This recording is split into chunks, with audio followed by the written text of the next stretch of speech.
Hey everyone, Ross McCorkle here with another episode of the Depot 180. We are officially in the dead of the offseason, folks. Training camp will begin 1 month from today, but in the meantime, we get to sit here and participate in some idle speculation on some of the biggest Steelers hot-button topics, like potentially making a move for a wide receiver, extending Najee Harris and or Cameron Heyward, and whether or not a guy like DeMarvin Leal can turn around his career. So let's go through each of those topics with the latest reports and speculation around the league. Brandon Aiyuk joined Ryan Clark on his Pivot podcast the other day, which hasn't been released yet as of the recording of this episode, but will be released on Friday. He said on ESPN that Aiyuk prefers to stay in San Francisco, but is comfortable going elsewhere if the 49ers decide that trading him is the way to go. Still no trade request or anything of that nature, but he did say they were meeting earlier this week to attempt to make some progress. There was also mention of a potential trade talk between the Commanders and the 49ers, but as of yet, that has not come to fruition. So either they will announce an extension soon, or maybe trade talks will begin to heat up. Either way, this seems like an opportunity for some action to happen.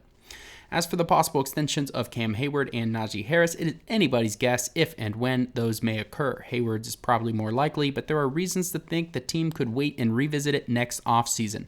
How likely is he really to uproot his family and move to another city for the last couple years of his career? He has deep roots in Pittsburgh, including his charity work, and it just wouldn't make a lot of sense. If the Steelers wait until next offseason, they can see how well he performs in 2024 and extend accordingly. Assuming he can bounce back from his injury-hampered 2023 season, they should be willing to give him a new deal of some sort, and at that point, he will be almost 36 years old. As for Najee Harris, General Manager Omar Khan said that the declining of his fifth-year option was a business decision. But he would love to say that Harris had a long career in Pittsburgh, and the move doesn't exclude them from a long-term deal. Our Dave Bryan highlighted what a potential deal could look like, so check that out on the site. Joe Clark and myself posted a debate article on whether we would extend Harris earlier today, so check that out as well and chime in with your thoughts. Otherwise, the Steelers could be looking at a camp hold-in for Harris, which wouldn't be ideal entering a critical season for the franchise and with a new offensive system.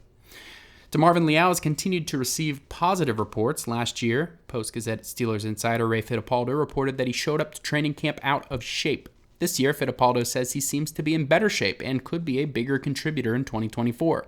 Defensive coordinator Terrell Austin and defensive line coach Carl Dunbar also had good things to say about Leal at mandatory minicamp. Boy, wouldn't that be a nice development for him to turn things around. Let me know how you enjoyed the video on Twitter at Ross_McCorkle, and as always, visit SteelersDepot.com for your latest and greatest Steelers breaking news and analysis.